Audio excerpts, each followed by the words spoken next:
Aí. Feito, gravando. Agora deixa eu colocar aqui para apresentar. No mesmo esquema de antes, tá, gente? Vocês tendo alguma dúvida, podem abrir o microfone, fazer... Eu peço para abrir o microfone porque quando eu tô na parte de apresentação eu não consigo ver o chatzinho, tá? Ou se aparecer alguma dúvida a respeito do conteúdo e vocês estiverem só usando aqui o chatzinho, eu peço então que quem tem um microfone que leia, caso venha acontecer isso.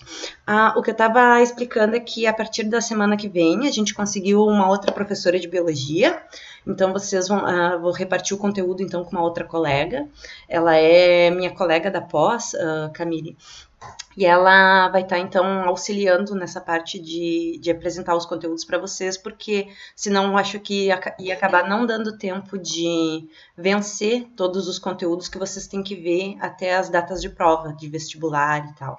Então, tipo, dando aula de 15 em 15 dias, é um conteúdo bastante extenso, né? Então, fica um pouco apertado e ela vai estar dando essa mão pra gente. Então, ela é bem... alguém quer falar alguma coisa? Não? Então, daí, eventualmente, se por acaso aparecer alguma dúvida no conteúdo dela, com certeza vocês podem falar com ela, ou então podem conversar comigo também, a gente dá um jeito, tá? Tá, eu já tô aqui apresentando minha tela, vou começar aqui, deixa eu só confirmar, tá gravando. Vou botar aqui para apresentar. Então, na aula passada... A gente começou, no finalzinho da nossa aula, então, uma introdução a respeito da citologia. Citologia nada mais é do que o estudo das células, né? Então, a gente vai falar aqui de alguns aspectos básicos das células que tendem a cair principalmente como questões de vestibular e Enem. Então, dando um pouquinho da questão da história, recapitulando essa parte que foi dada no final da aula passada, então é um campo de estudo que surgiu principalmente com Robert Hooke em 1663, onde ele utilizou esse microscópio bem rudimentar aqui para analisar então fragmentos de células fragmentos de cortiça, que é tipo a rolha dos vinhos, sabe? Então, ele usou esses fragmentos e ele analisou, ele viu essas estruturas aqui, assim, que ele chamou de célula. Na verdade, o que ele estava vendo nada mais é do que os espaços vazios que tu encontra dentro do pedaço de cortiça, que a cortiça nada mais é que a casca da árvore, ou seja, são células mortas, e esses espacinhos vazios aqui são devido a parede celular que fica presente ainda, né, das células vegetais. Então, essa foi a primeira observação de uma célula por microscópio. Então, falando de maneira geral, nós temos duas divisões de grupamentos de célula. Nós vamos ter os eucariotos e os procariotos. Oi, diga.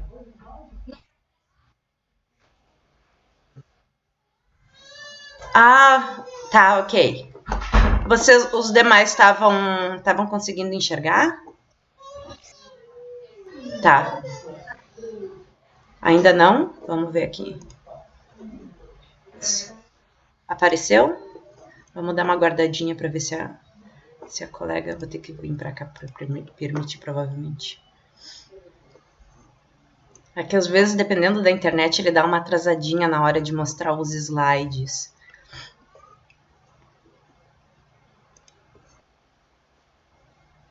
Aqui parece que está apresentando.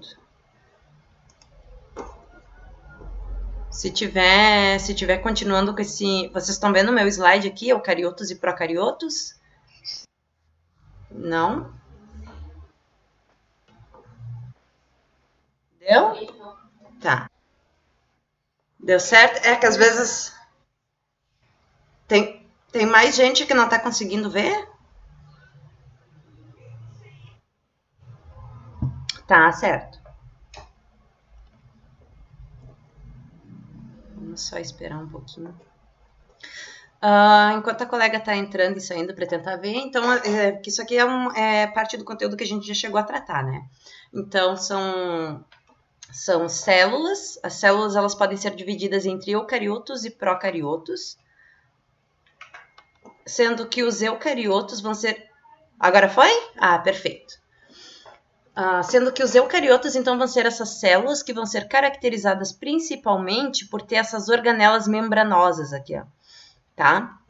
E os procariotos, eles não vão ter essas organelas membranosas e, além disso, eles também não têm um núcleo verdadeiro.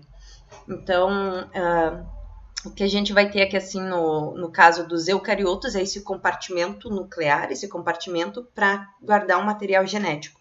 Então, o DNA das células eucariotas fica dentro do núcleo. E ali daí tu vai ter uma série de organelas extremamente mais complexas do que tu encontra nos procariotos. Aqui é só um resuminho do que eu acabei de falar. Então, os procariotos, eles vão ter essa... Como vai ter o material genético imerso no citoplasma, essa região que tu vai ter do material nuclear, como ela não está dentro de um núcleo, a gente chama de um nucleolo, tá? Então, ele não tem organelas membranosas, tem apenas ribossomos livres. Os procariotos, eles têm como característica também a presença de uma parede celular, ou seja, a parede celular é uma estrutura além da membrana, tu vai ter a membraninha e tu vai ter uma estrutura por fora dessa membrana para garantir, então, a resistência a resistência mecânica dessa bactéria. Isso quer dizer que o quê? Que, tipo, é uma bactéria, ela não tem como sair dali, ela não tem como se mover muito longe de um ambiente, ela está muito sujeita a alterações ambientais e ela tende, então, a ter essa estrutura de proteção. Outras células também vão ter parede celular, principalmente fungos. Fungos têm parede de quitina e as células vegetais também vão ter, então, a parede celulose, tá? Os procariotos são sempre seres unicelulares, então eles tendem a formar colônias e eles são principalmente encontrados, organismos dos reinos Archaea e Eubactéria. Tá? E os eucariotos, então, tu vai ter um núcleo verdadeiro, essas organelas membranosas. Tu pode encontrar tanto seres unicelulares como pluricelulares e células tende a ser encontradas em animais vegetais e fungos. Deixa eu permitir aqui. Tá, vamos voltar para cá. Aqui. Tá? Aqui eu trouxe para vocês só para vocês terem uma ideia de como é que fica, então, essa divisão desses organismos vivos. Nós vamos ter as bactérias.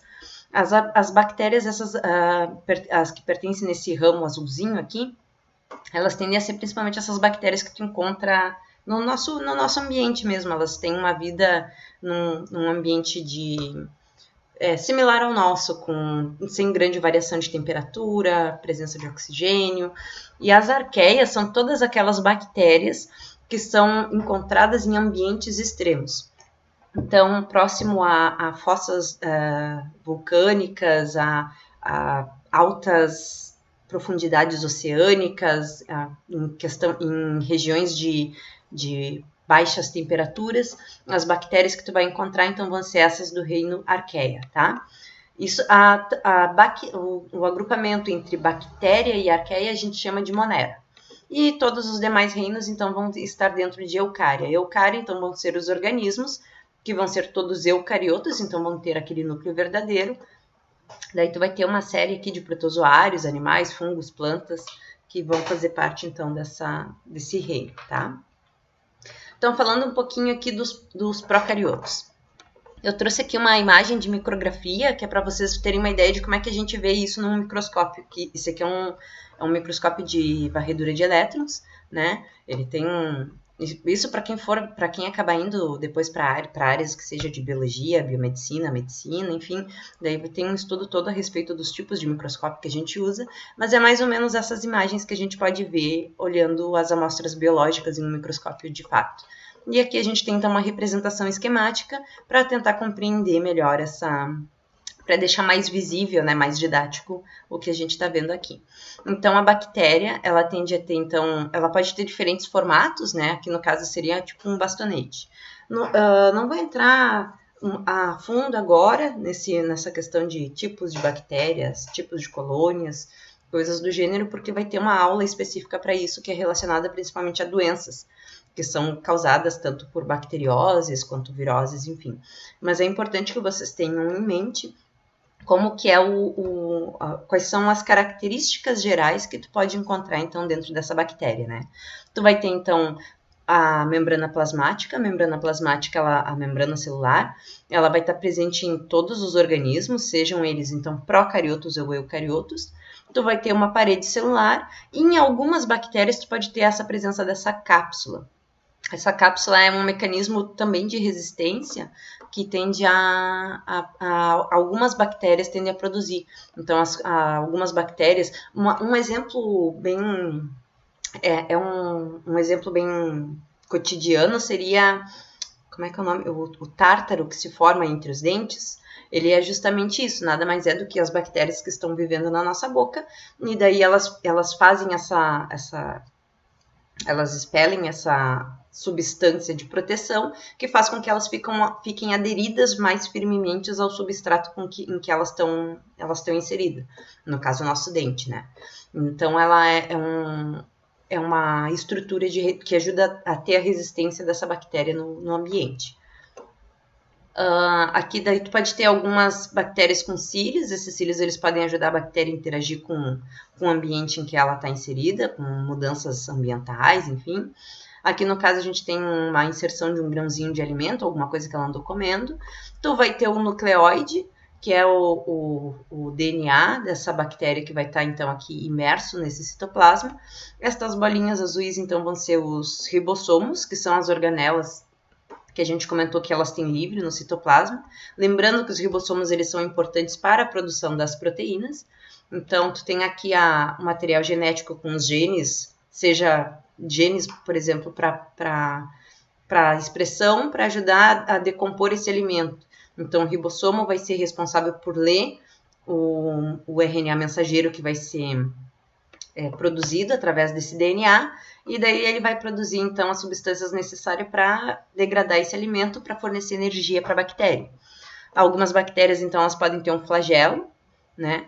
E aqui eu acho interessante de mostrar que as bactérias, elas podem ter um segundo fragmento de DNA inserido, um DNA circular, que a gente chama de plasmídio. É o que a gente muito usa na parte de engenharia genética, enfim, para fazer clones, para fazer organismos, para fazer alterações Peraí, deixa eu melhorar a frase. A gente usa principalmente essas produções através de plasmídio, que é uma inserção de DNA, para a gente conseguir introduzir dentro de uma bactéria uma informação que a gente quer que ela produza. Por exemplo, há tempos atrás, agora eu não vou saber falar quantos anos atrás, mas antigamente, pessoas que tinham diabetes e eram dependentes de insulina, elas tinham essa insulina produzida no pâncreas de porcos, e daí depois essa insulina, então, era injetada nos humanos. Ela tinha um certo problema, porque, na verdade, a insulina do porco, embora ela seja parecida com a insulina humana, em alguns casos ela podia dar reação, porque não é o mesmo organismo, né? Hoje em dia, o que a gente faz? Hoje em dia, tu tem produção em laboratório, em que tu vai produzir bactérias, colônias de bactérias, e essas bactérias, então, vão ter um plasmídio, esse DNA circular aqui assim, em que dentro desse plasmídio vai ter um fragmento, um gene, para a produção de insulina. Então, essa colônia de bactérias que tu está produzindo dentro do teu laboratório vai ser utilizada para fazer a insulina humana, que é a insulina que a gente usa hoje em dia, que os diabéticos têm acesso, né? Então, a gente utiliza essa característica desse organismo biológico para fazer uma série de produtos para auxiliar a nossa vida, vamos dizer assim. Deixa eu ver o que mais que eu posso falar aqui. A princípio, eu acho que é isso. Então, é interessante notar então, que os procariotos eles não vão ter um núcleo verdadeiro. Eles têm essa característica interessante de poder incorporar um fragmento de DNA externo. No caso do laboratório da produção de insulina, a gente faz o plasmídio e a gente força a entrada desse plasmídio na bactéria. Mas as bactérias elas podem acabar incorporando plasmídios com fragmentos de DNA do próprio ambiente. Por isso que é tão importante ter um controle, por exemplo, da liberação de antibiótico. O antibiótico ele funciona apenas para doenças relacionadas a bactérias. Por quê? Porque todos os antibióticos, eles têm a ver principalmente com a reprodução da bactéria, impedindo sequências de expressão relacionadas à produção da parede celular, tá? Normalmente eles vão estar atuando, então, para fazer essa alteração, então, tipo, prejudica o desenvolvimento, a reprodução dessas bactérias. E quando tu usa o antibiótico, então, como tu vai ter essa reprodução prejudicada, tu tende a matar aquelas colônias de bactérias. Só que se alguma bactéria tende a sobreviver, então essa bactéria ela se torna resistente àquele antibiótico que estava sendo usado no tratamento. Por isso que é importante também, quando tu está fazendo um tratamento com antibiótico, tu seguir direitinho as recomendações do médico de horário, né? E também dos dias de tratamento, para ter certeza que tu não vai acabar criando uma resistência e depois o remédio que tu estava utilizando ele não seria mais eficiente. E é um problema essa questão dos antibióticos, por isso que a venda é controlada, no caso, né? Porque o nosso corpo ele acaba liberando também, tipo, a gente acaba excretando, seja pela urina, pelas fezes, parte dos remédios que a gente incorporou. E esse remédio acaba indo, então, para os tratamentos de esgoto, e isso acaba fazendo com que as bactérias daquele ambiente, elas sim possam acabar se tornando resistentes. E esse é um dos grandes problemas, por exemplo, quando a gente tem infecções em hospitais. Superbactérias, eu não sei se eventualmente vocês já ouviram falar alguma coisa a respeito, mas seriam, na verdade, bactérias, porque, tipo, o ambiente hospitalar, tu tem uma série de reagentes, de compostos químicos que tu usa para higienizar o local, para garantir a asepsia, porque as pessoas que vão estar lá, elas já vão estar com o sistema imune delas mais debilitado, né? E uma bactéria pode acabar causando uma piora num quadro que, na verdade, não era o que estava sendo tratado. E quando uma pessoa acaba pegando uma infecção hospitalar, é muito complicado porque as bactérias que estão lá, elas já estão resistentes a uma série de reagentes que já estão sendo utilizados lá. Então, é por isso que é muito interessante a gente prestar atenção nos tratamentos de antibiótico. E até, por exemplo, falando um pouco agora do contexto atual, nós estamos nessa pandemia do coronavírus. Se caso alguém não tenha, esteja, não sei, numa área rural, sem contato com ninguém, nós estamos neste momento, em 2021, ainda passando pela pandemia da Covid-19. E um dos problemas que a gente tem tido uma preocupação para o futuro é justamente a possibilidade do aparecimento de superbactérias, porque a gente está vendo tratamentos com aplicação de antibióticos. O antibiótico é para prevenir o crescimento, é para tratar, para agir em cima de bactérias, e tem pessoas que estão usando antibióticos para tentar atacar um vírus. Gente, isso tipo não funciona, não tem como, é outro organismo, é outra coisa. Então, e o que tu faz com isso? Daí tu aumenta a quantidade de antibiótico que está sendo consumido pela população, essa população vai fazer xixi, vai fazer cocô, e esse antibiótico acaba indo pro meio ambiente, e as bactérias elas tu vai acabar selecionando bactérias resistentes a esses antibióticos. E é uma preocupação porque não é fácil desenhar um antibiótico novo para tratar novas doenças por bactérias. Por isso que é uma grande preocupação, né? Nós estamos agora tentando, aliás, no momento não existe tratamento antiviral já catalogado para o SARS-CoV. Existem alguns antivirais que estão em teste, então a gente ainda está aguardando um pouco de resposta em relação a isso, mas não existe tratamento para matar o vírus em si. Os tratamentos que são feitos em hospitais, enfim, eles buscam atenuar os efeitos que o vírus causa no organismo, mas não vai tratar, não vai acabar atacando a causa a causa que é o vírus, entendeu? Alguma dúvida em relação a isso? Não? Tá. Então, a princípio o que eu tinha para falar de procariotos é principalmente isso. Eu acho que são temas que podem ser interessantes, porque podem acabar aparecendo tanto em questões, sei lá, se talvez eventualmente em alguma questão de redação também, enfim. Eu acho que vale a pena até vocês buscarem alguma informação extra a respeito.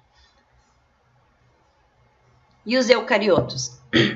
Os eucariotos, então, vão ser essas células que elas tendem a ter uma série elas tendem a ser mais complexas, elas têm uma complexidade maior. Então, tu vai ter o núcleo verdadeiro, que vai ser formado aqui pela carioteca. Tu vai ter o nucleolo, aqui no núcleo dos eucariotos, ele é, na verdade, o cromossomo X, principalmente encontrado nas células femininas, né? Porque tu vai ter um X e um Y nos homens e um X nas mulheres. Quando tu tem, não só nas mulheres, tipo, todos os organismos que vão ter essa duplicação de cromossomo sexual, eles tendem a ter essa formação desse nucleolo, tá? Que nada mais é que esse cromossomo que ele tá inativado, porque na verdade precisa de só um X funcional. Então daí tu vai compactar tão bem esse cromossomo, que daí quando tu olha isso no microscópio, ele fica uma manchinha mais roxinha no núcleo da célula. E isso foi chamado de nucleolo, hoje em dia a gente já sabe que é o cromossomo X. Eu gosto de imaginar assim como se fosse o DNA uma fita, o DNA seja do cromossomo 1, 2, 23, o X, Y, uma fita, um fio, e quando tu compacta ele, é como se tu enrolasse ele em pequenos carretéis. A gente vai falar isso mais adiante também, tem outras imagens que deixa isso mais bonitinho, assim, mais visível. Então, daí, tipo, esse aglomerado, esse novelinho desse cromossomo X é o que a gente chama de nucleolo. Tu vai ter os ribossomos eles podem estar livres ou aderidos a certas organelas. Daí tu vai ter uma série de organelas membranosas aqui que vão ter diferentes funções, mitocôndrias, peroxissomos, centrossomos. As células de eucariotos, elas podem ter flagelos, elas podem ter cílios. Algumas células vão ter essas estruturas aqui que se chamam de microvilosidades, que elas são estruturas principalmente para aumentar a área de superfície. Tu encontra principalmente, por exemplo, na célula de intestino, que é uma célula que ela tem como principal função a absorção de água, de nutrientes do que a gente comeu, do que a gente bebeu. Então, isso daqui, esses microvilas, é como se fosse, imagina um lençol, só que daí tu vai pegar esse lençol e tu vai enrugar esse lençol, e daí esse lençol que na verdade vai ter uma área grande para cobrir, por exemplo, uma cama de casal, ela vai ficar todo ele emboladinho, formando essas vilosidades, ocupando uma área muito menor. Então, quando tu tem esse agrupamento dessas células, tu vai ter, na verdade, uma superfície de absorção aumentada devido à presença dessas microvilosidades, tá? Além disso, tu vai ter os microfilamentos, filamentos intermediários e microtúbulos, que são filamentos mesmo, são fiozinhos feitos de proteínas, que ajudam a dar a forma da célula, e além disso, eles também podem estar auxiliando, então, a transportar vesículas dentro da célula, a transportar organelas, a fazer movimentos de invaginação da membrana, né, quando essa célula vai englobar algum material externo a ela, seja, sei lá, um patógeno ou alguma substância que ela precisa internalizar. Então, essas alterações de membrana, essas movimentações dentro da célula, isso tudo ocorre através dessa associação com esses microfilamentos, filamentos intermediários e microtúbulos, que vão formar o citoesqueleto da célula, tá? Daí lisossomos, mitocôndria, a membrana plasmática.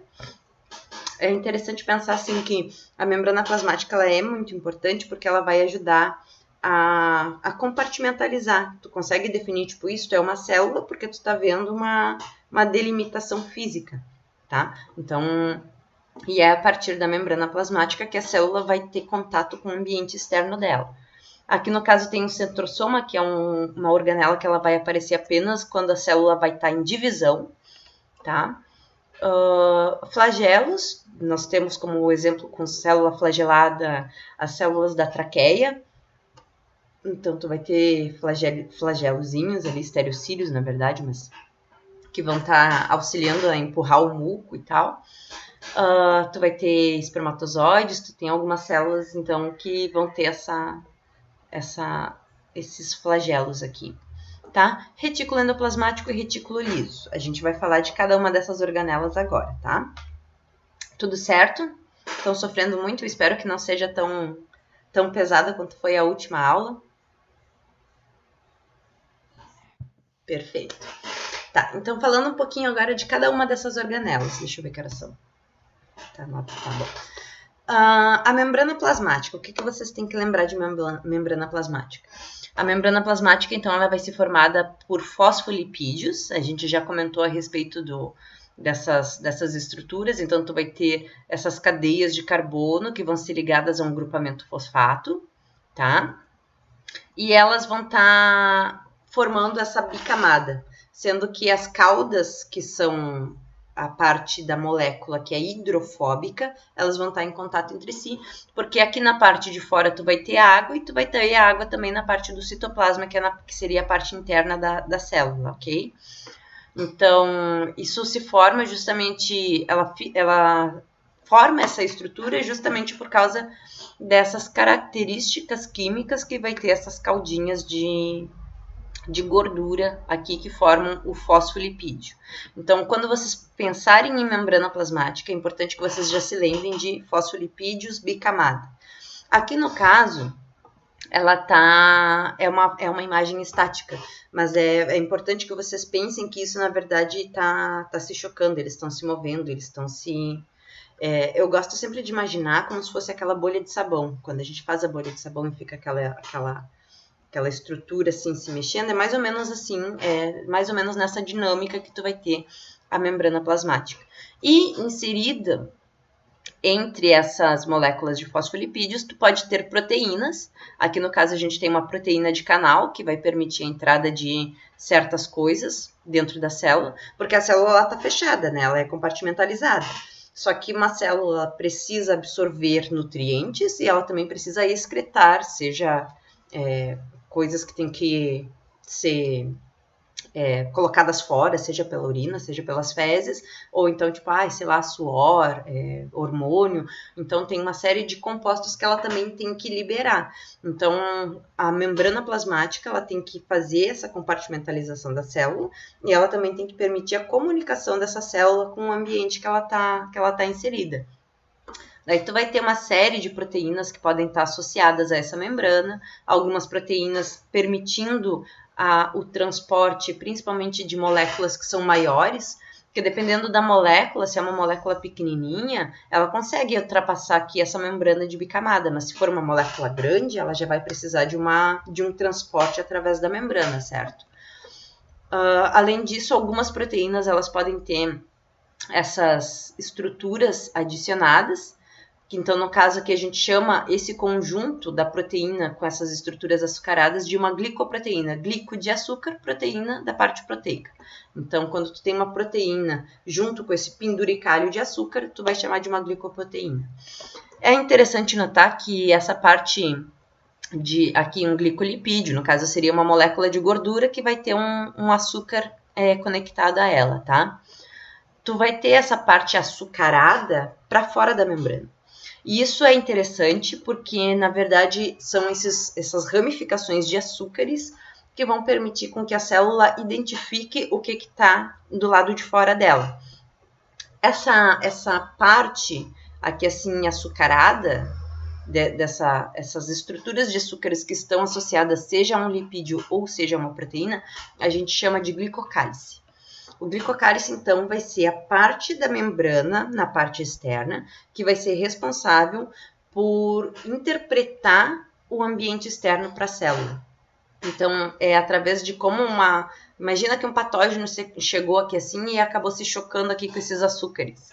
Então, a célula vai compreender se aquele patógeno ele deve ser englobado para dentro dela para ela tentar destruir, ou se é um nutriente, se é uma molécula de glicose que ela tem que tentar consumir para produzir energia. Então, tipo, essas interações todas do ambiente externo com a célula vai se dar através do glicocálice.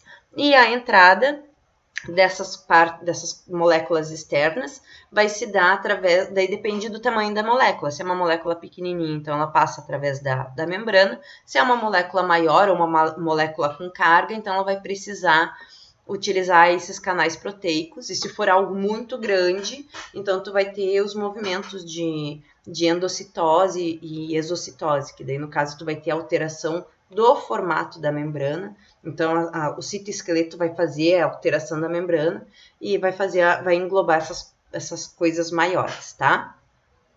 Tu pode ter também aqui proteínas periféricas, e aqui assim é uma moléculazinha de colesterol, tá? O colesterol ele é importante porque ele ajuda a dar fluidez na membrana. Então, se vocês pensarem assim, é quase... Imagina como se você estivesse num ônibus, tá? Tu tá dentro de um ônibus, o ônibus tem bastante pessoas, mas eventualmente tu coloca pessoas menorzinhas entre os espaços dos braços que estão, por exemplo, segurando lá esqueci do nome, lá no puta merda do ônibus, tá? Quanto mais pessoas tem, menos tu consegue se mexer dentro do ônibus. É mais ou menos essa ideia do colesterol na membrana plasmática, tá? Porque é importante vocês lembrarem que isso daqui é gordura. Então, tipo, se tu tá num ambiente mais quente, então as gorduras, elas tendem a ficar mais moles, vamos dizer assim, sei lá. Pensa quando tu vai lavar uma louça e a louça tá com aquela graxa do churrasco do final de semana, tipo, uma água quente ajuda a liberar essa gordura. Então, em temperaturas mais quentes, tu tem maior fluidez dessa membrana. Então, tu ajuda a regular essa fluidez, porque também não é interessante que a célula tenha uma membrana muito fluida, porque senão ela pode acabar estourando e se perder o conteúdo dali de dentro. Então, tipo, tu controla a fluidez adicionando moléculas de colesterol nessa membrana plasmática ou retirando, tá? E daí de acordo com a temperatura. Se tu tá numa temperatura mais fria, tu não precisa de tanto colesterol.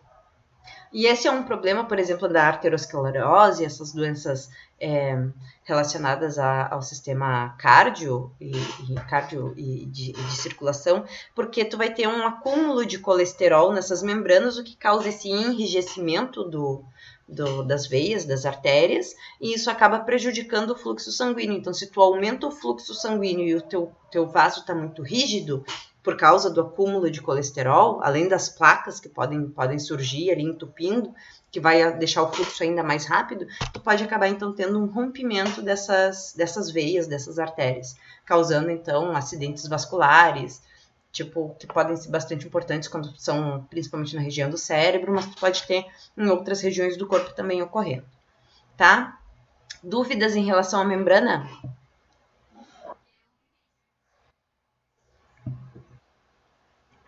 O glicocálice, ele é justamente essa porção açucarada que tu vai ter na parte de fora da membrana plasmática, tá? Então, esses hexágonos aqui assim, verdinhos e rosinhas, são uma representação de açúcares. Esses açúcares tu pode... eu gosto de pensar como se fosse um penduricalho, como se fosse um enfeite, vamos dizer assim, tá? Daí que é um enfeite que tu vai chegar e tu vai colocar ou numa proteína, no caso aqui essas proteínas de membrana, que no caso elas podem estar integralmente inseridas na membrana, indo de uma ponta a outra, ou então elas podem estar apenas na parte mais externa ou na parte mais interna. Na parte interna tu não vai ter o glicocálice. Mas daí tu vai ter essas proteínas de membrana que elas podem ter essa parte açucarada, ou então tu pode ter o açúcar grudado, inserido, colocado num lipídio da própria membrana. Isso daí, aqui no caso, tem algumas dessas moléculas de carboidrato para mostrar o que seria o glicocálice. Mas isso é como se fosse, sei lá... É como se fosse várias... são muitas ramificações que ficam por cima dessa membrana. E esses açúcares, eles vão permitir... quando tu tem... Deixa eu ver. Vocês já viram aqueles fungos, por exemplo, de pão, assim, ou sei lá, esqueceram uma comida na geladeira, daí tu vai abrir o pote, daí tem uns fungos bonitos, com uma zifa branquinha, comprida, tipo cabelinho, assim, branquinho. Aquilo ali... Se tu imaginar como se fosse esse glicocálice, tá? Então, vai ser esses cabelinhos espetados por cima dessa membrana. E se tu, dependendo de como que tu mexe nesse cabelinho, tu vai alterar esse contato com esse cabelinho, e esse cabelinho vai mexer de um lado ou para o outro. E esses movimentos nessas moléculas permitem com que a célula compreenda Tipo, eu digo compreenda muito entre aspas porque é uma célula, né? Ela não é um ser pensante, isso depende de cargas, associações de cargas e tal. E outras respostas, outras sinalizações celulares. Mas isso dispara dentro da célula uma sinalização que vai indicar para ela, ou tipo, eu vou englobar isso porque isso é uma substância nutritiva para mim, tipo, sei lá, o cara comeu um chocolate e agora eu tô aqui com esse monte de glicose, então eu vou ingerir essa glicose. Se é uma célula de defesa do organismo, pode ajudar a identificar esse possível patógeno, ou seja, esse vírus, essa bactéria, esse protozoário que está invadindo, então eu vou englobar para tentar destruir. Então, tipo, é o que seria uma parte importante externa à membrana que permite a célula compreender, muito entre aspas, mas tipo, ela identificar as coisas que estão na área externa dela. E daí, a partir disso, vai ter uma sinalização intracelular, vai disparar uma cadeia de sinais dentro da célula, onde ela vai fazer essa expressão de genes em que ela vai definir como que vai ser a resposta dela em relação àquilo que está próximo a ela. Claro, não só aqui pensando nutrientes ou patógenos, pode ser uma célula mesmo. Tipo, isso daqui também ajuda a célula assim, tipo, sei lá, tu cortou a tua mão. Daí tu fez um dano no tecido e esse tecido ele precisa regenerar. Como é que ocorre essa regeneração? Através das células que estão na tua pele e elas vão acabar então se reproduzindo, elas vão se dividir para preencher o espaço desse ferimento que tu fez. Só que o glicocálice ele permite também a célula entender quando que ela está próxima de outra célula. Então, tipo, isso serve como comunicação entre as células. Então, tipo, elas vão se dividindo até chegar uma na outra, daí, tipo, aqui fechamos o ferimento, tá tudo tranquilo, paramos de nos dividir porque o dano foi cessado. Se tu tem algum problema em relação a o glicocálice ou essa divisão celular, tu pode acabar tendo tipo problemas de cicatrização ou até uma coisa mais exagerada, pensando assim, tipo um tumor. Um tumor nada mais é uma célula que ela não reconhece que ela está num tecido, que ela não tem que se dividir mais e ela continua se replicando enlouquecidamente, vamos dizer assim. Não sei se foi. Tá? Perfeito. Ok. Então, agora falando de... Oi, diga. Diga.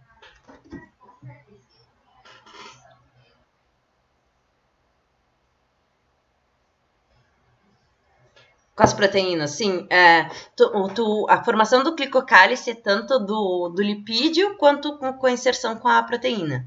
Tá? Aqui no caso está em verdinho só para demonstrar que seria um açúcar ligado a um lipídio e o rosinha um açúcar ligado a uma proteína. É que, na verdade, isso acaba gerando alterações na membrana que pode acabar gerando também diferentes gatilhos dentro da célula. Então, tipo, se a célula vai englobar o material que está externo, se ela vai parar de se dividir, se ela vai liberar compostos químicos para indicar a presença de um patógeno, tudo isso pode ser engatilhado através dessa interação com esse glicocálice. Tá? Então, tipo, são diferentes respostas e é por isso que é importante que tu tenha diferentes glicolipídios e diferentes glicoproteínas associadas a essa membrana. Foi? Perfeito. Tá? E agora falando um pouquinho, então, de transporte através da membrana. Quando a gente fala em transporte através da membrana, a gente tem dois tipos gerais, vamos dizer assim. A gente vai ter o transporte passivo, que é esse transporte que tu não vai ter gasto de energia, as moléculas vão estar no ambiente, seja dentro ou fora da célula, e eles vão simplesmente se difundir através da membrana. Ou então tu vai ter o transporte ativo, em que daí tu vai ter um gasto energético para fazer esse transporte através da membrana. Porque, tipo, é interessante que certas coisas fiquem dentro da célula, né? Então, tu pode ter e outras coisas, é interessante que tu acabe tirando para fora da célula, que existem alguns compostos que quando se acumulam dentro de uma célula, eles podem acabar se tornando tóxicos. Um exemplo, por exemplo, é as pessoas que têm fenilcetonúria, né? Elas têm um problema numa enzima que essa enzima ela atua para quebrar a fenilalanina em outras para fazer essa conversão da fenilalanina, que é uma proteína, e ela converte essa fenilalanina em outros aminoácidos. E as pessoas que têm fenilcetonúria, elas têm problema nessa enzima que faz essa quebra.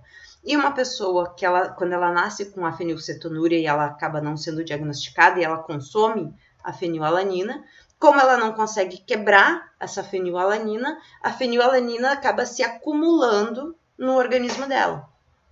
E é um problema, principalmente quando ocorre esse acúmulo no cérebro, porque daí pode acabar levando a problemas de desenvolvimento, a cognição, tu vai ter uma série a pessoa pode acabar ficando extremamente dependente, tipo, era uma criança extremamente normal, mas com o tempo, por causa do acúmulo, o acúmulo dessa substância pode acabar, então, se tornando prejudicial ao organismo. Então, coisas não devem ficar acumuladas dentro de células. A não ser que sejam células específicas para isso. Então, tipo, uma célula de gordura vai acumular gordura, mas essa é a função dela. Uma célula óssea vai acumular cálcio, mas essa é a função dela. Então, tipo, mas nas outras células não é interessante que tu tenha acúmulo de certas substâncias. E é por isso também que, no caso da fenilcetonúria, que é um dos testes que se faz no teste do pezinho, né? Porque é uma doença genética. Então, tipo, o gene que faz a enzima, ele tá danificado. Então, daí tu consegue fazer o controle. Tipo, se tu descobre muito cedo e tu consegue fazer uma dieta sem essa fenilalanina, a pessoa consegue se desenvolver tranquilamente, ela vive uma vida normal. E não vai ter todos os problemas que teria de efeitos colaterais, efeitos adversos devido à exposição de uma dieta com fenilalanina. Então, eventualmente, se vocês pegarem algum rótulo de produto, vocês vão ver lá que, tipo, cuidado, tem fenilalanina. Isso é para alertar essas pessoas que têm essa doença, né? Porque pode ser perigoso para elas. Então, da próxima vez que vocês comprarem uma Coca-Cola, alguma coisa lá e tiver escrito lá, tipo, olha, contém fenilalanina, eu quero que vocês lembrem dessa aula, né? Porque é uma doença que se dá através do acúmulo dessas substâncias. Então, voltando aqui aos transportes, tu vai ter substâncias fora e substâncias dentro, e essas substâncias elas têm que entrar e sair desta célula, tá? Então, tu pode ter a difusão simples, onde tu vai ter um gradiente. Quando eu falo em gradiente, aqui tu vai ter mais concentrado. Então, tipo, tem uma maior quantidade de moléculas roxinhas aqui. Elas, por ter mais moléculas roxinhas no lado de fora, ela acaba eventualmente ultrapassando essa membrana plasmática e ela difunde para dentro da célula. Essa difusão ela pode ser facilitada também com a presença de proteínas, daquelas proteínas que a gente viu lá, que podem estar presentes na membrana. Então, tu vai ter uma proteína, que no caso é uma proteína canal, é uma proteína que forma um poro através da membrana, como se fosse um túnelzinho, e daí essas moléculas triângulozinho aqui, elas conseguem passar através desse túnel tranquilamente.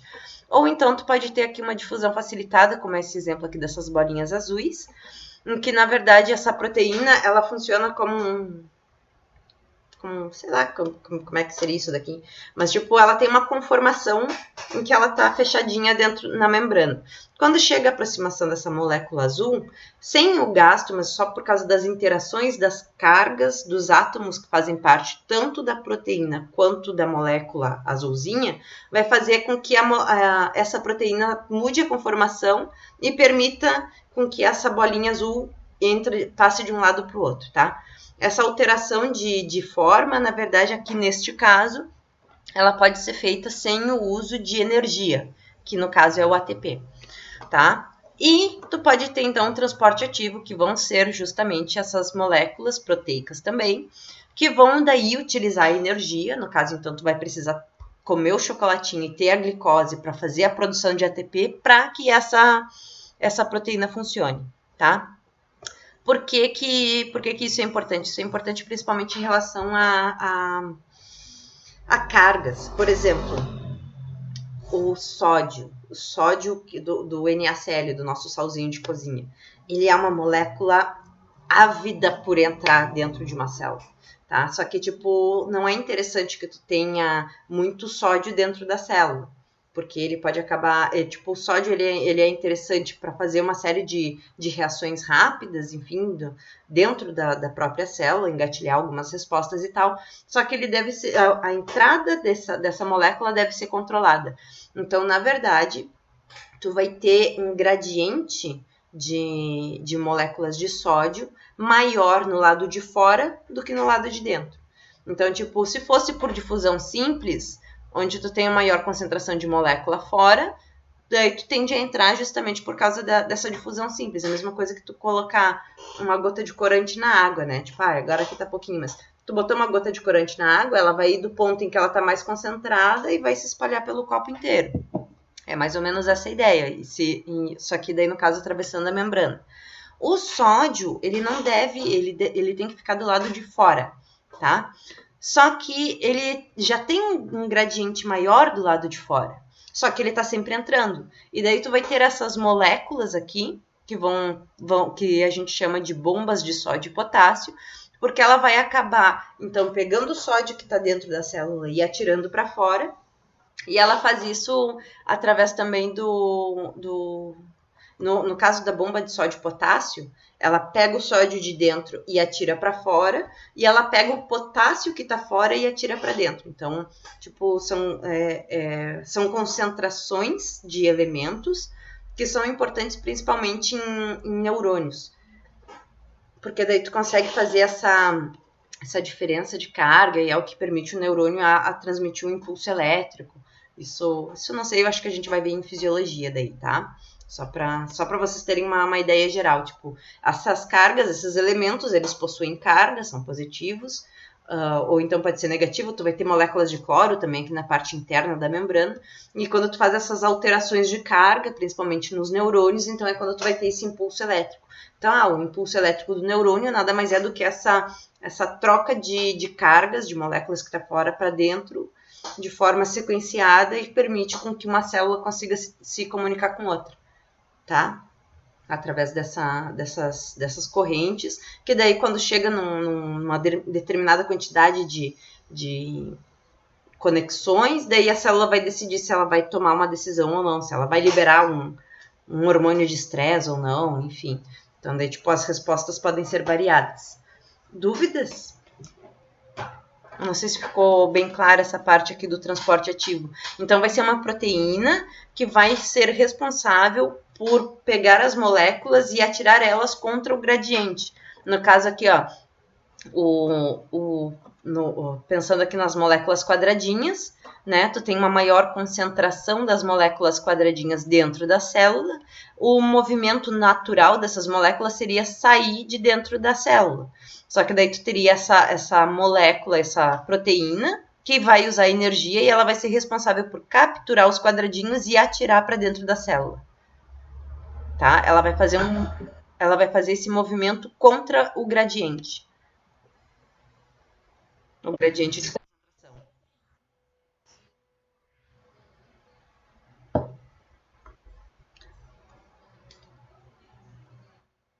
Isso, elas são proteínas que estão... É que assim, dentro da membrana plasmática, tu vai ter uma série de proteínas. Tipo, tu tem muitas proteínas, tá? E algumas dessas proteínas, elas vão ser responsáveis por ter esse glicocálice, por ter esses açúcares que vão ajudar a célula a tomar as respostas, a ver como é que ela vai reagir em relação ao ambiente externo, e tu vai ter proteínas de canal, tu vai ter proteínas tipo essa bomba de sódio e potássio, ou então essa daqui que é uma proteína genérica para mostrar como é que ocorreria esse transporte de moléculas contra o gradiente, tá? Dúvidas? Diga.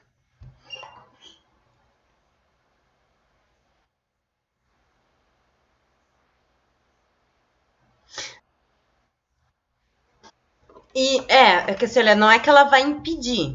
As moléculas acabam saindo porque tu vai ter um maior gradiente, né? É aquela questão assim, tipo, sei lá, tem muita.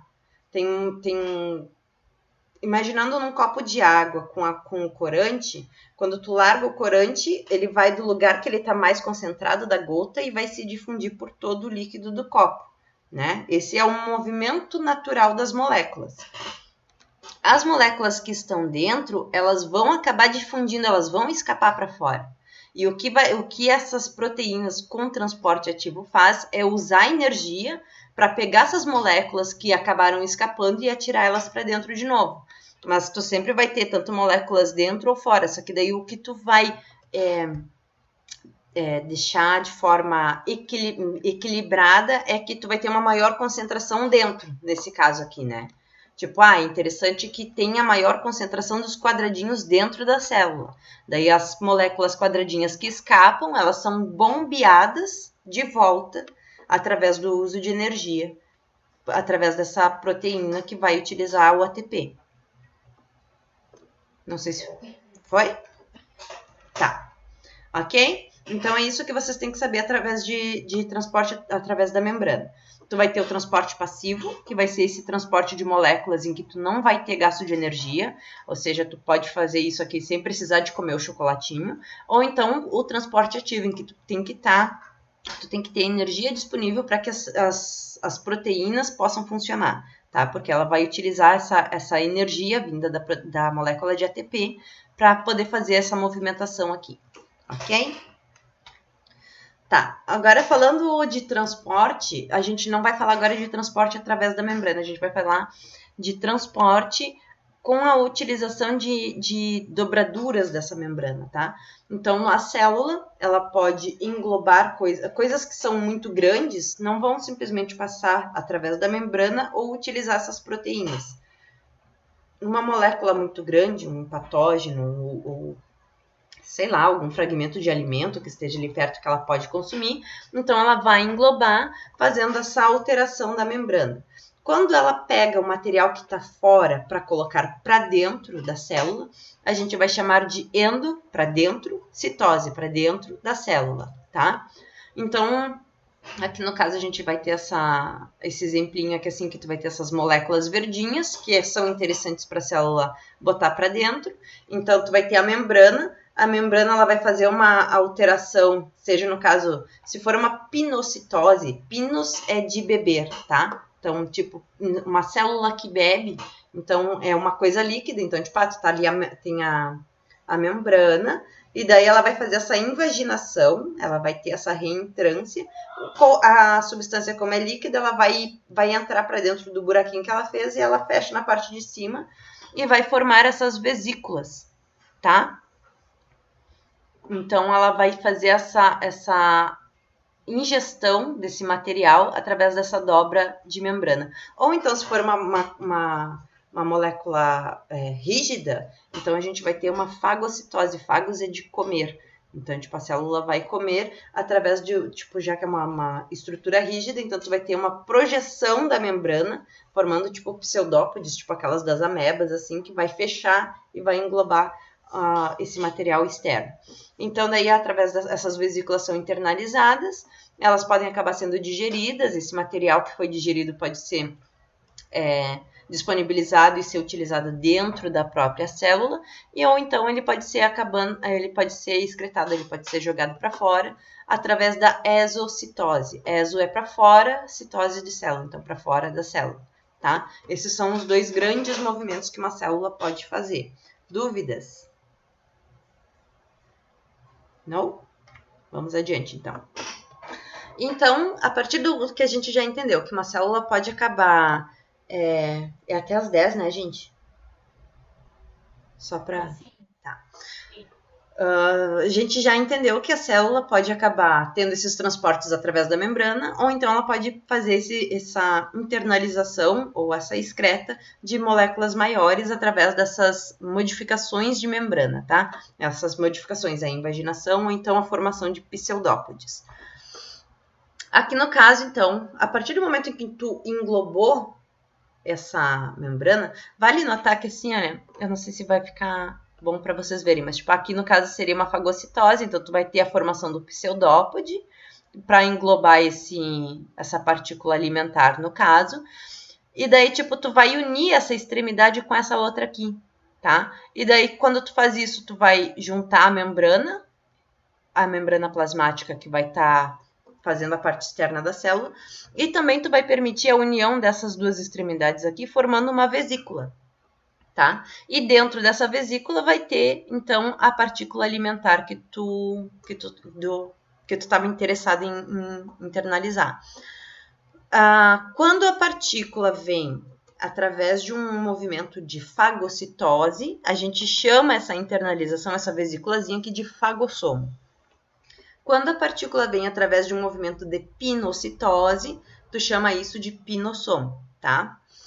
E esse material, como eu já disse antes, ele tende a ser degradado, seja para a célula poder tirar os nutrientes dessa partícula alimentar, no caso, ou então se fosse um patógeno, alguma coisa, então tu teria que destruir esse patógeno para evitar danos ao organismo. Como é que tu faz isso? Tu tem então aqui essa vesícula com a tua partícula que tu internalizou, e tu vai ter a associação de uma outra vesícula com material para degradar coisas, tá? Então, tu vai ter enzimas, que são essas proteínas, que vão causar a destruição da molécula em questão, tá? Essas vesículas são chamadas de lisossomos.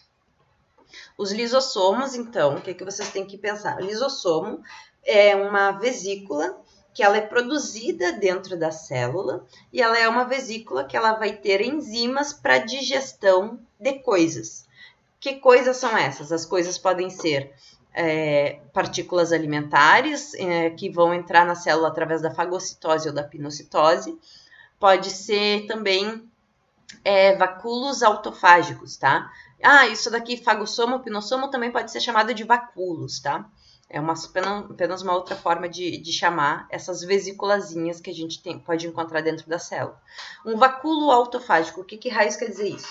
Então, imagina lá que tu tem uma célula, ela tem todas as suas organelas, tá ali, tá funcionando, cada organela tem a sua função, estão interagindo, só que eventualmente algumas organelas elas podem acabar se tornando velhas. Elas têm que ser repostas ou então elas têm que ser degradadas. É como se fosse alguma coisa dentro da tua casa que parou de funcionar direito e não vai ter mais conserto e tu vai ter que descartar. Então, aqui no caso, nós vamos pegar essa organela, que aqui no caso seria, por exemplo, uma mitocôndria, e essa mitocôndria, então, ela vai ser envolvida num vacúolo, vai ser envolvida numa membrana, sempre lembrando que essa membrana ela vai ter sempre aquelas características de camada, blá, blá, blá. Tende a não ter tem algumas proteínas justamente para ter essa interação, para permitir, tipo, tem essa vesícula, mas o que eu faço com ela? Tipo, levo para onde? Levo para fora? Levo para dentro? Então, tu vai ter essas proteínas associadas ali assim, que vão permitir a célula indicar para onde é que vai levar essas vesículas, tá? Isso tudo através do citoesqueleto lá, se vocês lembrarem do que eu falei lá no início, tu vai ter, tipo, ramificações de fibras dentro desse citoplasma, que vai permitir, então, essa movimentação dessas organelas dentro da célula, tá? Então, tu vai ter aqui, no caso, o vacúolo autofágico. Autofagia, seria se autocomer. Então, tipo, a célula vai se autodegradar certas partes, certas organelas, porque é uma organela que já não está mais cumprindo a função que deveria.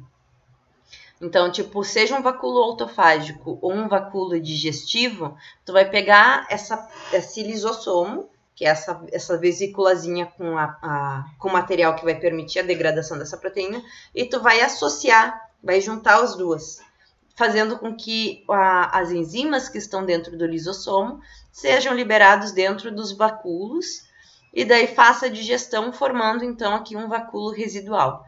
E esse vacúolo residual, tipo, já não tem mais nada que a célula possa aproveitar, então ela pega esse material e ela vai simplesmente atirar para fora.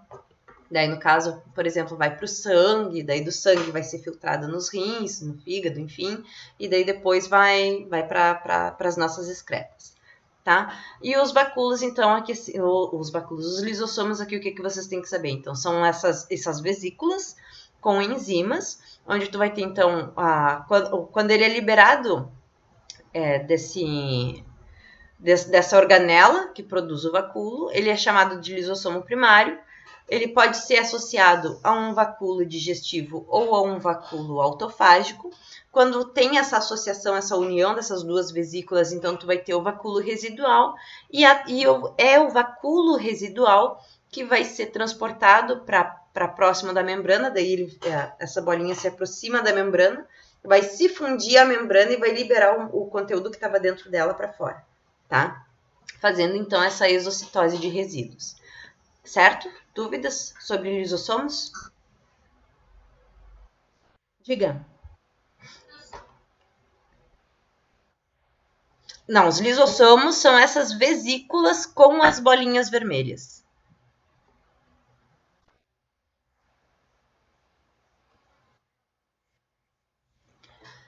Aí que tá. O sistema golgiense vai ser essa estrutura que são várias cisternas, tá?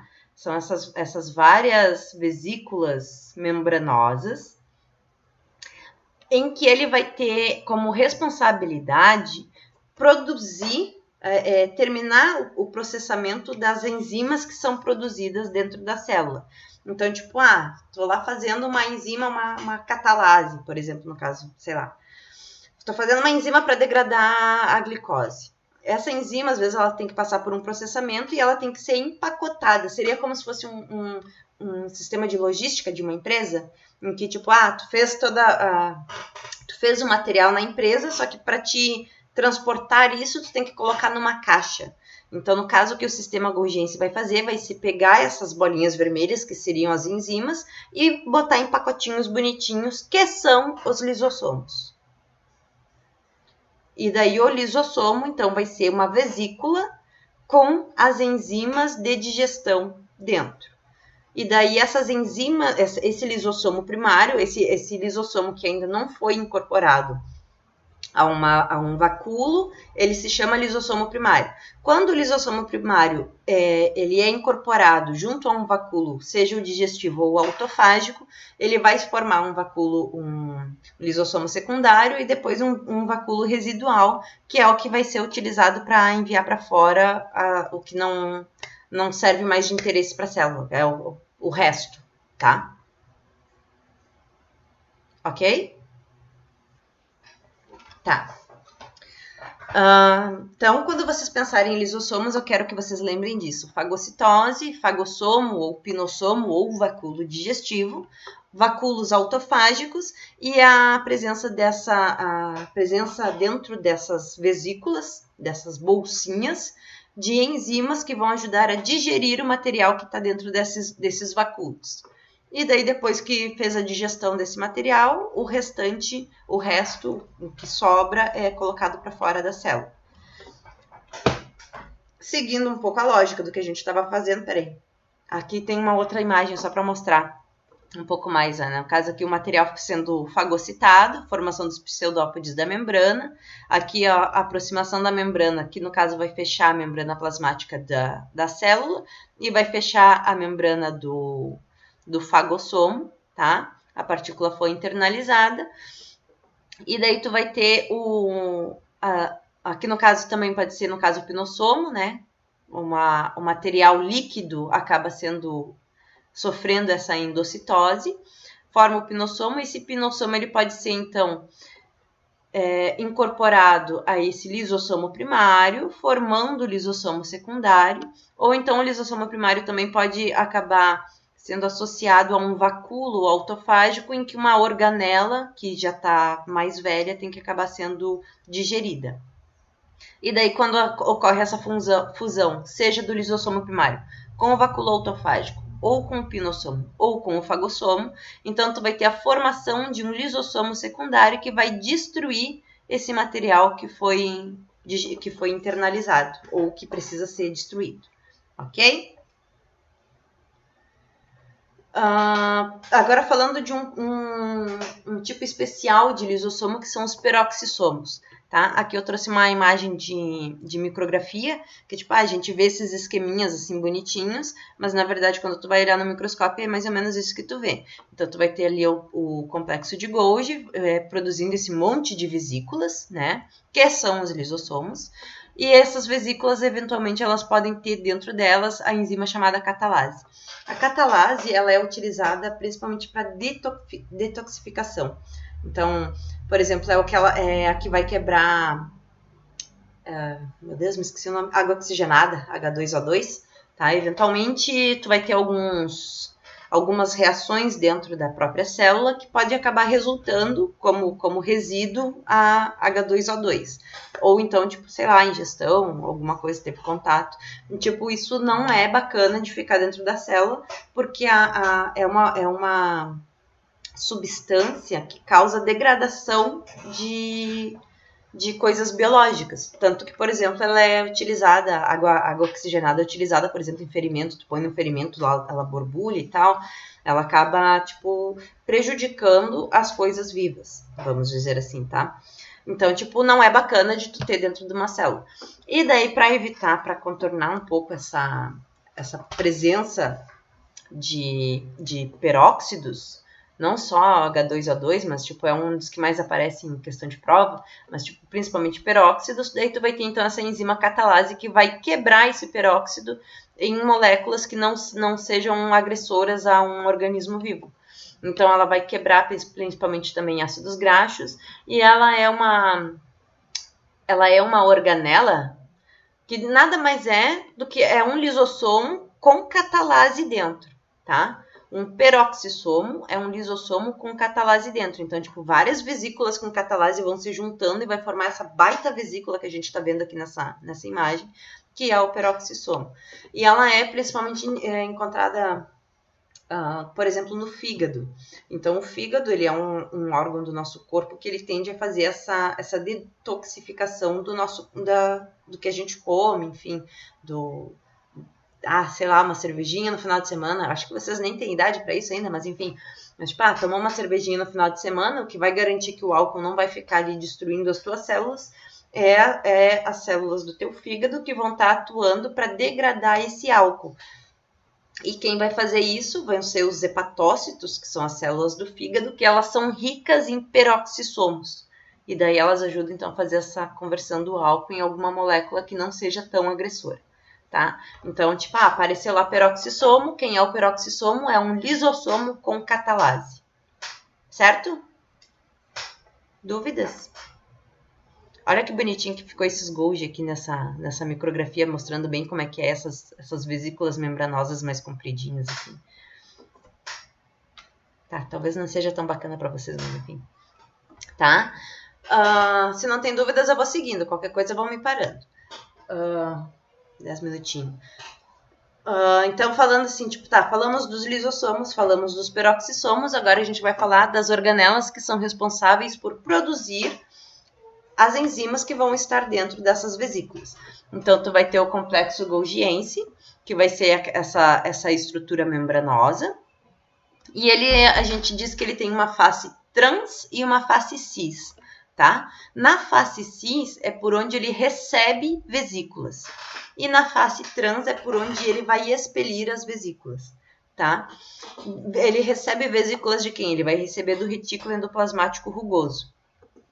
O retículo endoplasmático rugoso, ele vai ter esse nome de granuloso ou rugoso, porque quando olharam para ele no microscópio, a primeira vez eles olharam assim, eles viram assim um monte de bolinha, e então ele parecia ter essa aparência tipo de pele de sapo. E daí, tipo, parece umas verruguinhas e tal. Só que depois se descobriu que cada uma dessas verruguinhas nada mais são do que ribossomos. E os ribossomos, a gente já comentou antes, que são as organelas responsáveis por produzir proteínas. Eu quero chamar a atenção, deixa eu ver. Não tem aqui. Espera aí. Eu vou só chamar a atenção para vocês da posição aqui. Aqui tu vai ter um núcleo, que tu vai ter, no caso, o material, o DNA, com todas as informações de como produzir as proteínas lá dentro. E daí, próximo ao núcleo, tu vai ter o retículo endoplasmático rugoso. Isso é interessante por quê? Porque se tu tem a informação genética dentro do núcleo, e essa informação do núcleo ela tem que ser transportada do núcleo para o citoplasma através do RNA mensageiro, é importante que a organela que vai ser responsável por produzir essas proteínas estejam próximas de onde está vindo essa informação. Então, o RNA mensageiro ele acaba sendo internalizado aqui nessas vesículas do retículo endoplasmático rugoso, que é rico em ribossomos, justamente para fazer essa produção das proteínas, tá? Deixa eu voltar lá para o slide. Eu acho... Aqui. Então, aqui assim, tipo, nessa... Deixa eu aumentar aqui.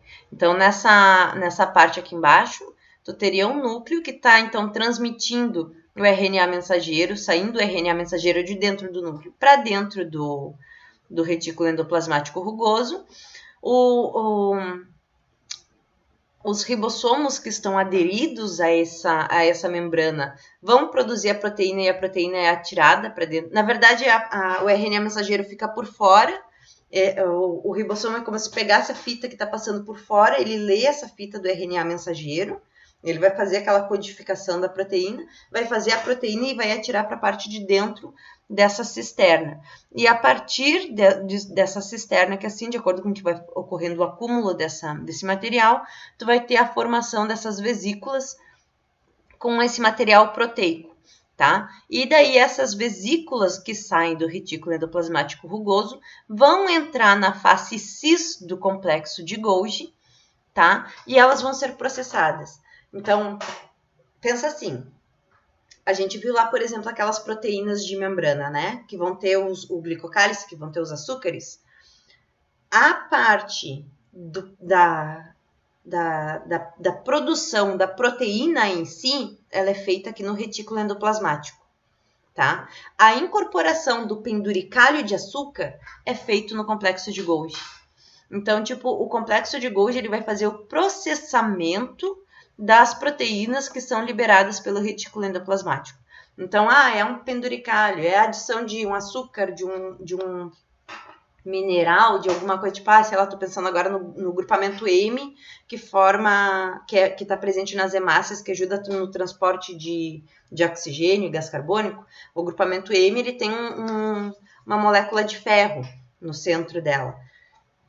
Quem vai fazer essa adição desses penduricalhos que não são proteínas é o complexo de Golgi. E depois que então tu tem essa proteína finalizada, tu vai ter a adição de todos os penduricalhos necessários. Então esse material finalizado vai para as vesículas, que são os lisossomos. Ok? Aqui no caso eles estão mostrando aqui vesículas de secreção, porque, por exemplo, tu vai ter a produção de uma proteína que acaba agindo como hormônio. E às vezes esse hormônio, então, ele tem que ser liberado na corrente sanguínea. Então, tu vai ter essa liberação desse material. Então, tu pode ter aqui a liberação direto na própria célula, ou então essas vesículas serem incorporadas aos vacúolos de endocitose, pinocitose, enfim. Tá? Dúvidas? Não? Gente, vocês estão aí? Estão chorando sozinhos? Tá tudo bem? Diga! Diga!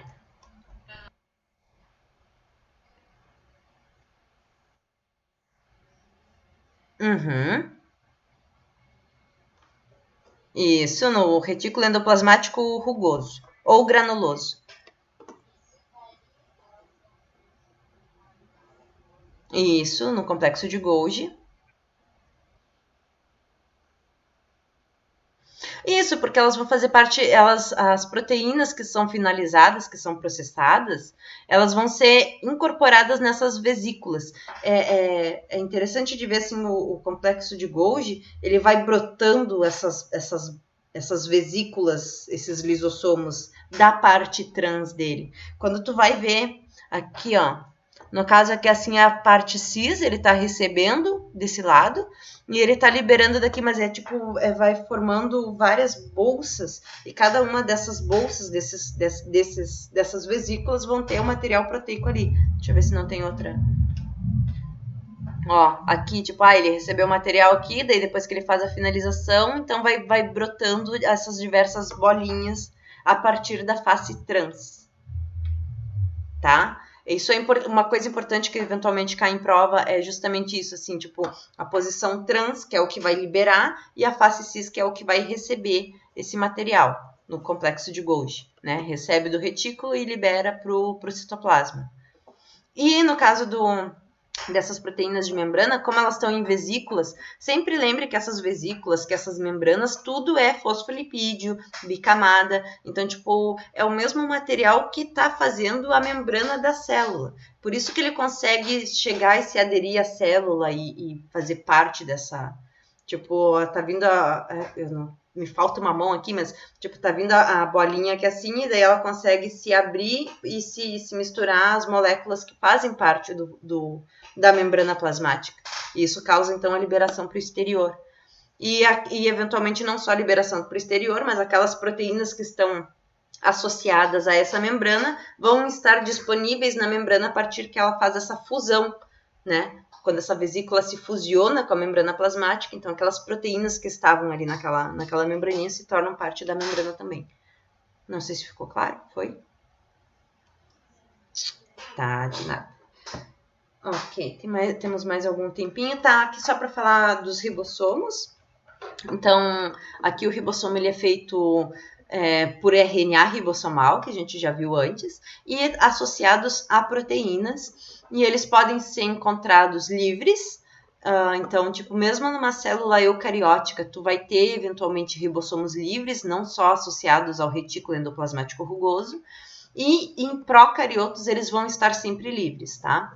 E eles são, no caso, a produção de proteínas. É justamente os ribossomos, então, que vão ser responsáveis por fazer a leitura do RNA mensageiro para fazer a sequência de aminoácidos adequada para fazer uma proteína que tenha uma determinada função que é importante para aquela célula, tá? Então, aqui o que a gente está vendo?